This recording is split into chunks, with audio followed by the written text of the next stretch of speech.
Kevin, a budget Spyder writer, and a month ago I asked the question, was this Spyder RT the right ride for me? And 1,000 miles later, I've got the answer. Today I'm going to give you my honest Spyder RT ownership experience. The good, the bad, and what actually matters when we ride day to day. So let's start with performance. Because specs don't really mean much once we actually get into truly owning a bike. And I'm not talking about 0 to 60 numbers or any type of brochure or video hype. We start researching these bikes. I'm simply talking about how this Spyder RT feels when I'm riding it every day, how it handles, how it responds to the inputs from me as a rider, and whether this bike still puts a smile on my face after 6 months of ownership. And the short answer to this is yes.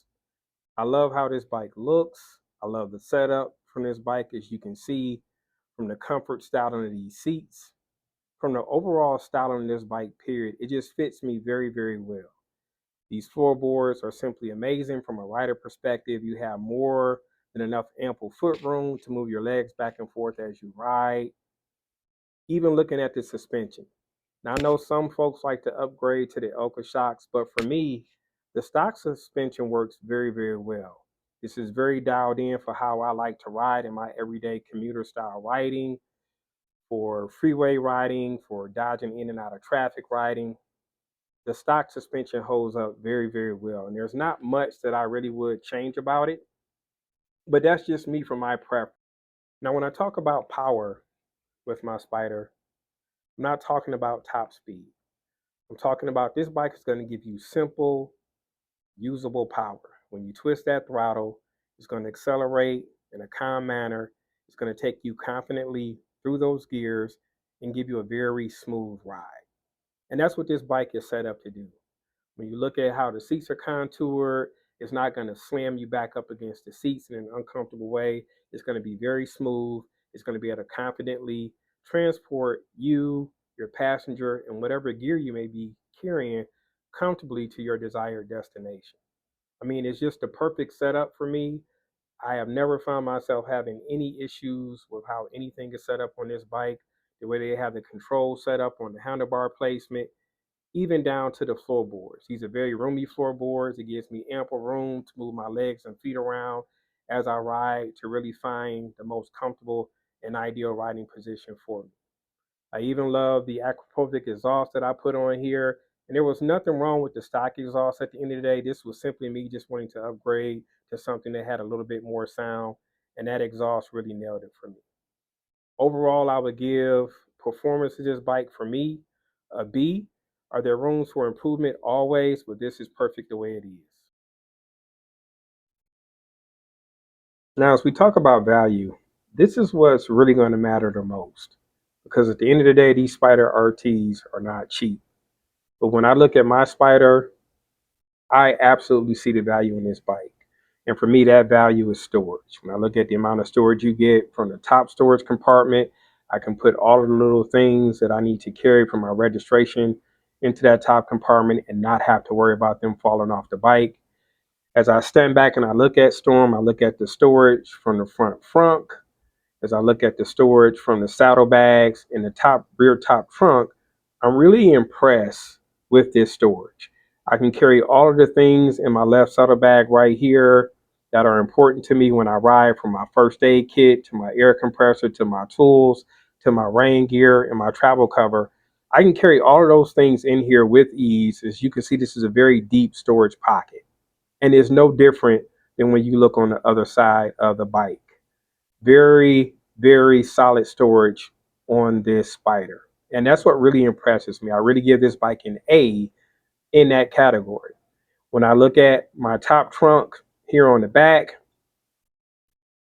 I carry a lot of gear when I ride as I commute to and from work. I carry my laptop bag. I carry 2 computers, 2 laptops, a tablet, along with other electronic equipment, and my lunch bag, all in this top trunk. And I'm able to close this lid with ease with no issues, and I don't have to worry about the gear that I carry there. And as I said, when you look at my right saddlebag, I keep an empty Beston bag that I can put things in as well for storage. A lot of room. And I said it really does not matter whether it's the left side of the bike or the right side of the bike. They give you equal amount of storage on both sides for whatever you need to carry when you are riding on this platform. That really stands out for me. I mean, when you just look at the way it's designed, how the seat is designed, it comes up with ease to give you access to those important areas for maintenance on your bike, whether it's checking your oil or gas in the bike. And most importantly, I love these floorboards. I have the 3-inch risers on my Spyder, and it gives me ample amount of foot room to adjust my feet and leg positions when I'm riding to make me as comfortable as I need to be. And as we move to the front of the bike, this is the part of the bike that I truly, truly love is this front.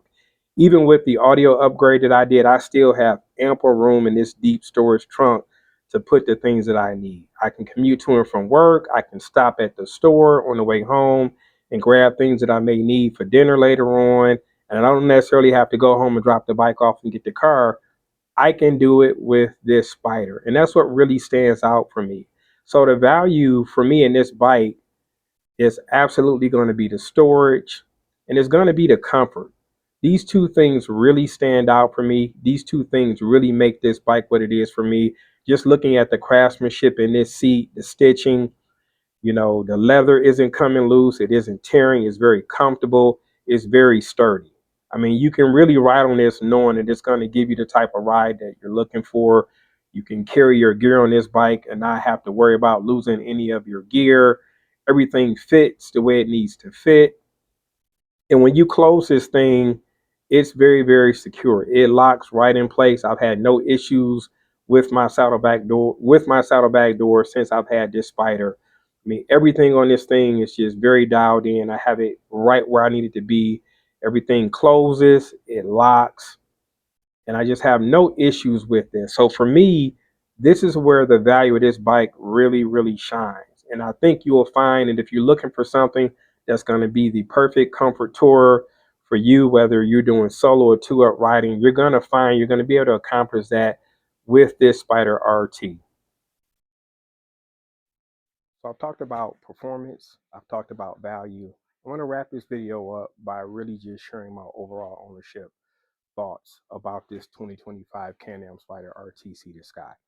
And it really takes me back to when I made the decision to upgrade from my 2015 ST, which was a very capable Spyder platform. But for me, it was about gaining more luxury, gaining better comfort, and gaining more storage capacity. And this RT nailed that on the head. So I would rate this bike as an A plus in that area. Now, as we all know, any ownership journey does not come without the bad side, and this bike was no different. But it's not something that I hold against the brand or the bike. As I documented in the earlier video, 68 miles into my ownership experience, I suffered a failure of the hydraulic control module, which left me without my Spyder for about a month. But I didn't look at it as a negative. I really took that as a time to really further educate myself on what I could expect from owning this bike. And when I got it back, it really made me appreciate it more. And since then, I haven't had not one issue because there's not a manufacturer out there that does not struggle with some type of reliability issue. And as owners, we have to be willing to understand that as well as accept that that's just part of ownership.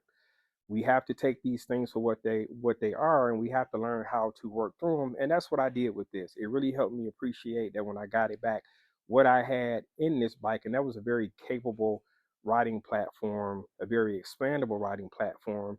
And I think I've demonstrated that very well by just showing you from the miles that I've been able to do that, really how you can take this bike beyond what the manufacturer and what the manufacturer intended. And this has been able to calmly and effectively deal with the little things that arise throughout our ownership journey. Whether it's dealing with a mechanical failure, trusting that the dealership infrastructure that's in place is going to be able to effectively repair our bikes in a timely manner. Knowing that the little things that may arise, whether it's premature wear on panels, that we have adequate aftermarket options that we can rely on to solve those issues. And that's what you have in these Spyder platforms. You have a vast supply of aftermarket options that can really help you dial in and personalize this bike exactly to your liking. And to me, that's what stands out. That's where the value comes in when I think about what type of motorcycle that I want to buy. It's the ability to do all of those things that I talked about to make it what you need it to be at the end of the day. And my final thoughts to you would be this: if you're thinking about buying one of these bikes or you already own one, know that you made the right decision or you're making the right decision going in. This is something that's going to take you well beyond your expectations. All you have to do is be willing to start that journey, to take a chance. This is something that you have the opportunity to make it what you want it to be, to mod it how you want to mod it, to dial it in the way you need it to be to make it the perfect riding platform for you. And I'll end the video with that. If you find this type of spider content useful, hit that like button, hit that subscribe button. YouTube thinks you'll like the video up in the corner. And remember, always live for the experience and definitely enjoy the ride. Peace.